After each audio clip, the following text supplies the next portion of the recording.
Okay, just another little short vid to kind of show how excited I am. Um, Basically excited. Just well, this this little panel here is.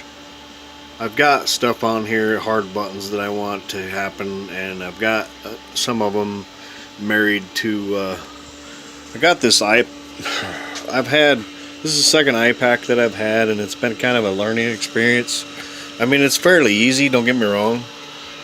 Cleaning up the back of the panel, of course, it still kind of looks like shit, but in a sense, it really doesn't matter because it's all me that's going to run it. But this is your iPack. It's basically an arcade controller or an interface, if you will. Essentially, what it does is marries your keyboard controls, which we all know that Mach is there's a lot of hotkeys and stuff. So for us guys that want a little bit next level, I guess, controller, we know the keyboard will make it happen, but you just want a little bit more. So that being said, the iPack is an interface for this keyboard, so the PC sees it as a keyboard. So it's something as simple as just getting let's see if I can show you guys, whoever you guys, like, there's people watching my junk, but I don't have a shortcut.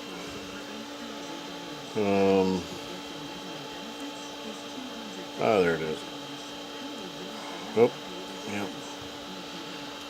Basically what happens there is this is the software set up for your iPack, and you can program it. I've had a little trouble with the programming aspect of it, but most things it's kind of a default thing, so I can basically I can go into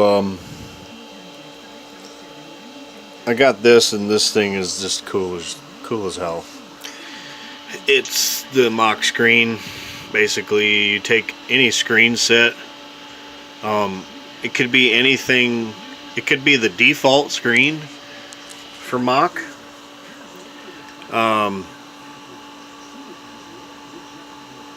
It can be one of the screen sets that's downloaded on the Mach support website. Pretty much anything. So what it amounts to is everything that you see here has coding. Okay, so I mean, it's anything from a bitmap, which is basically the pattern that anything from the font, the color, the whole button layout. The bitmap is the picture of the button, basically. So you can take an existing screen set and modify it to your liking. I mean, that could be anything from capital letters, font, to an actual. When you click on that, what it'll do is it'll bring up all the parameters for that button. Anything from the bitmap background, the color, and most importantly for me, it was the hotkey. So that being said, my biggest goal at the time, which I've already got that down.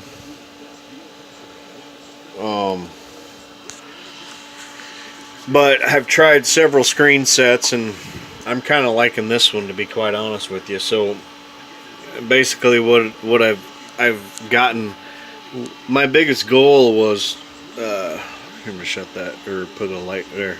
My biggest goal was a dedicated cycle start and feed hold, and for whatever reason, I found that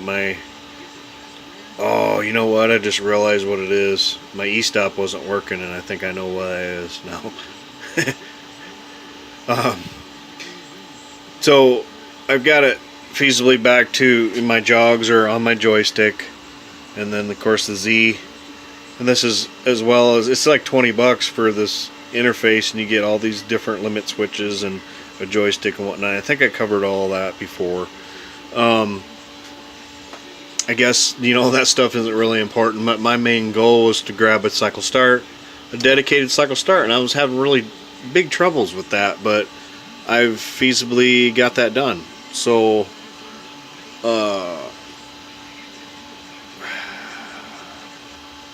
we're at 0 cycle start. Look at that, she's done.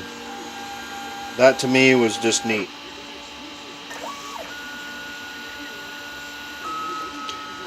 We got cycle start, feed hold.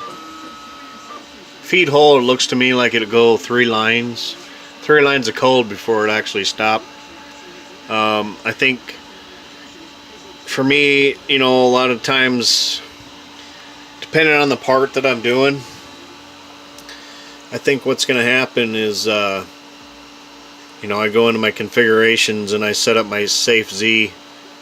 My Safe Z setup, I mean, I've found that that can be pretty neat. So I've got it set up to, if I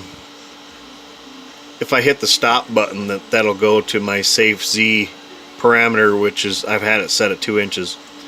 So, but when you're feed holding, that doesn't implement that. So I think, I don't know, I think somewhere along the line I'm going to add a stop button in here. I mean, it could be something as simple as this.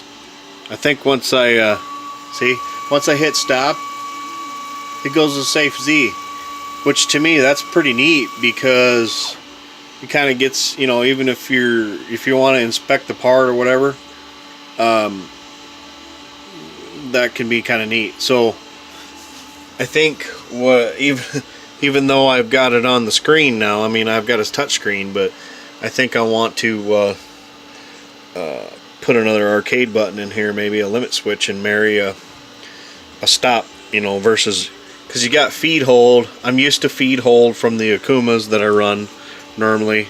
Cycle start, feed hold, I mean, you can do that, but with the Akumas it's kind of instant. You know, you cycle start, as soon as you feed hold, it'll hold no matter what line it's on.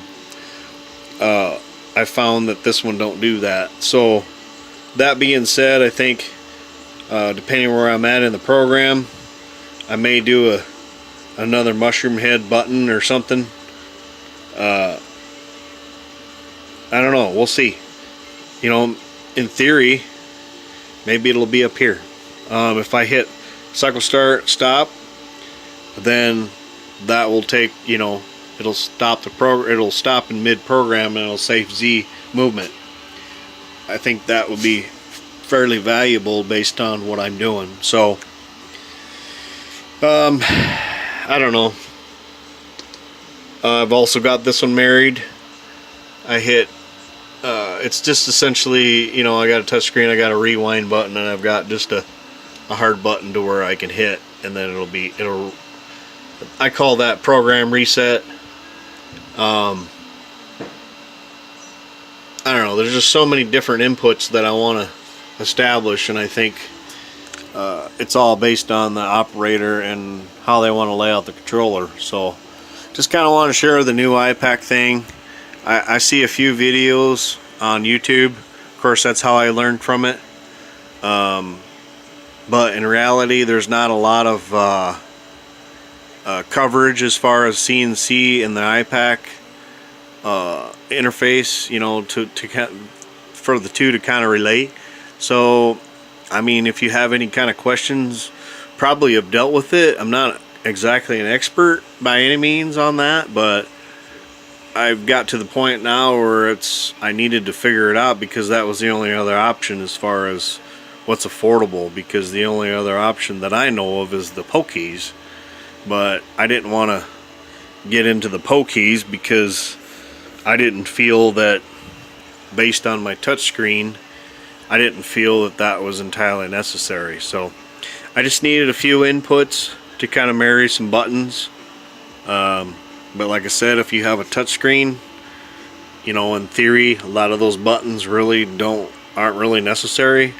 So, like I said, it's kind of up to the operator, but that's kind of where I'm at with this project now. So, that's about it for tonight.